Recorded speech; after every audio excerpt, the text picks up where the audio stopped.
Gauss Jordan method भी एक linear equation of system को सॉल्व करने का एक तरीका है।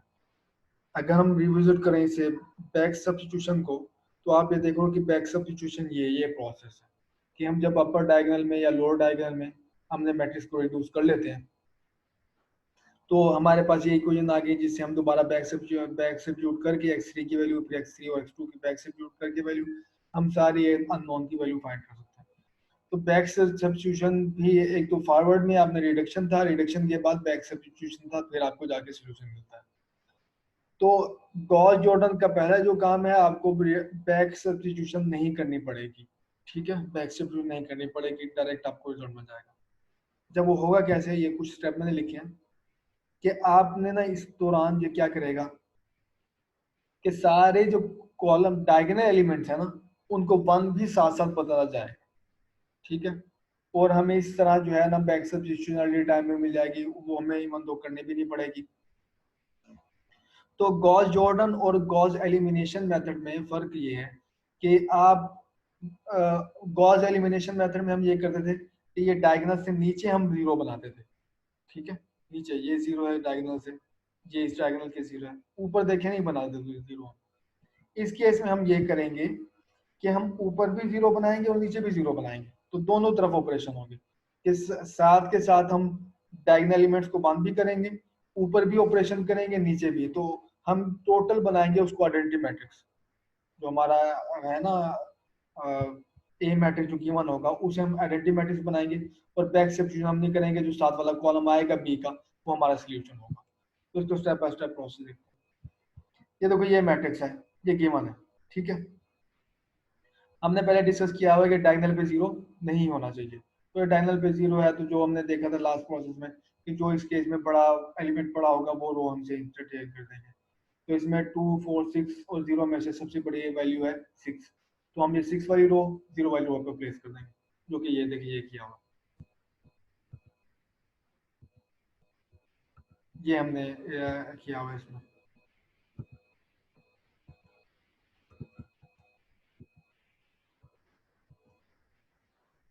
ये हमने रो इंटरचेंज की हुई है।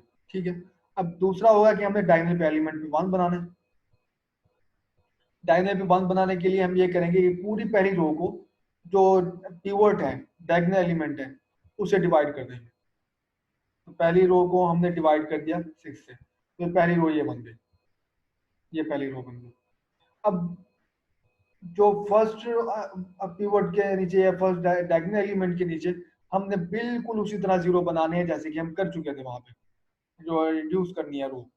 तो वो होगा ये 2 डिवाइड बाय पिवट, पिवट इसके इसमें 1 है, 4 डिवाइड बाय पिवट इसके 1 है, 0 1 डिवाइड बाय 1 वो 1 है पिवट। तो पिवट को हम यहाँ से इस वजह से डिवीजन नजर नहीं आ रही, तो किसे रिड्यूस कर रहे हैं हम, रो 1 से। तो यहाँ पे रो 1 नजर आ रही है आपको, ये है रो 2, इसमें इसका क्रॉसपोंडिंग एलिमेंट 2, और रो 1 का R1 से मल्टीप्लाई करके हम इसको इसमें से रिड्यूस करेंगे। और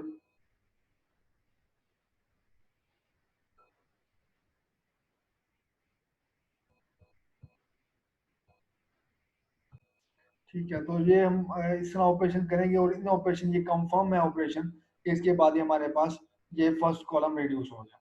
ठीक है, अब हमने अगेन सेकंड कॉलम है, सेकंड कॉलम में देखना कि सबसे बड़ा एलिमेंट इसमें कौन सा है, नेगेटिव को छोड़ देना है। तो हम ये देख रहे हैं कि ये इस डायगोनल पे वो सबसे बड़ा एलिमेंट आना चाहिए, ये तो हमारा सेकंड डायगोनल ये है।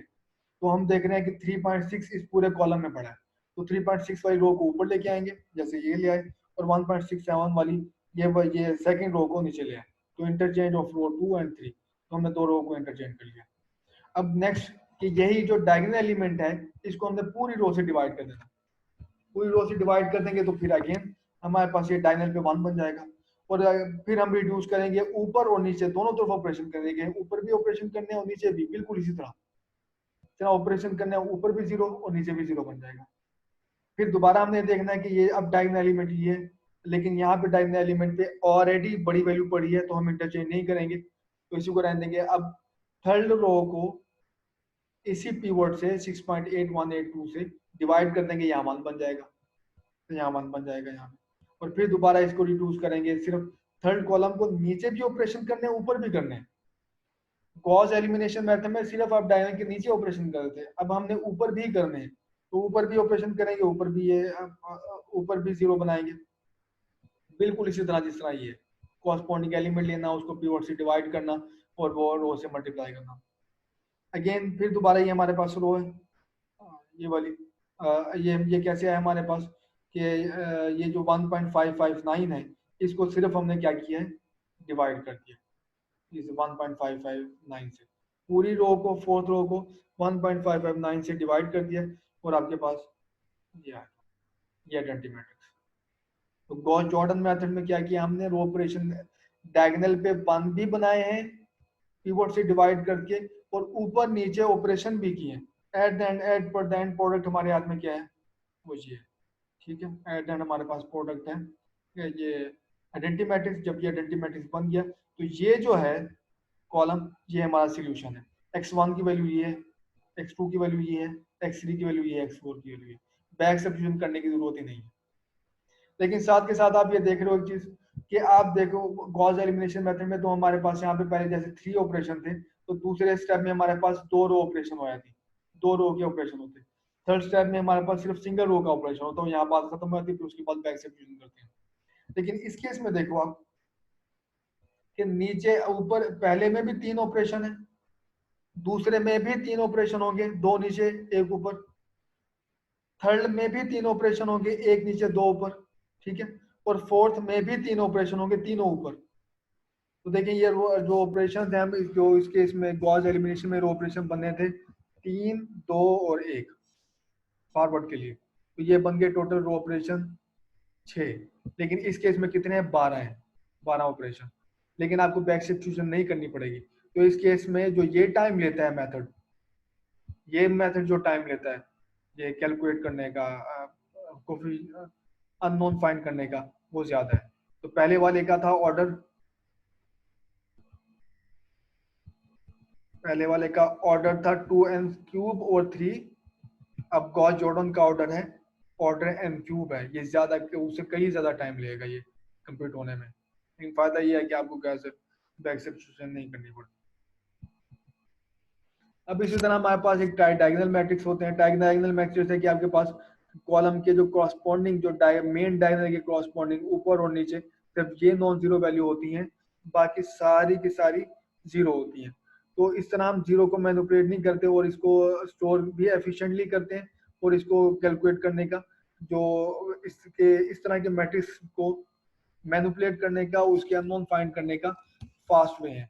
तो उसको पहले पहले हम स्टोर करने का तरीका ढूंढते हैं। वो स्टोर करने का तरीका ये है कि नीचे वाला जो कॉलम है, ये नीचे वाला जो डायगोनल है, तो ये 1 1 2 2 ये इधर आ जाएगा, पहले में मैंने जीरो डाल दिया, मेन डायगोनल आ गया ये वाला, और फिर उसके बाद है ये अपर डायगोनल, ये डायगोनल आ गया नीचे जीरो, और यहाँ पे आपके पास है बी मैट्रिक्स, ठीक है। तो ये बन गया आपके पास n×4 मैट्रिक्स।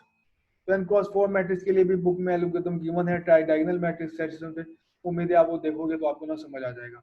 लेकिन यहाँ पे ये मैं कहता चलूँ कि यहाँ पे इसको मैनिपुलेट करने का ये के लिए एल्गोरिथम इस वजह से अलग है कि हम जीरोस को मैनिपुलेट नहीं करना चाहते, उसके लिए टाइम बचाना चाहते हैं कि वो जरूरत भी नहीं है जिन चीज़ों का result at the end zero आना है।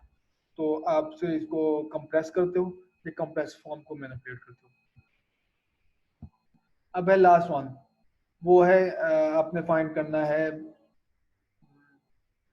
आपने फाइंड करना है इनवर्स मैट्रिक्स का, ठीक है। तो सिंपल वे इसका ये है, सिंपल जो आपके पास ऑलरेडी मेथड यूज कर चुके हो, कि आपने पहले ये मेथड मैट्रिक्स था, मैट्रिक्स के जो राइट हैंड साइड पे आप सिंगल कॉलम रखते थे, बी कॉलम, सिर्फ सिंगल कॉलम बी कॉलम।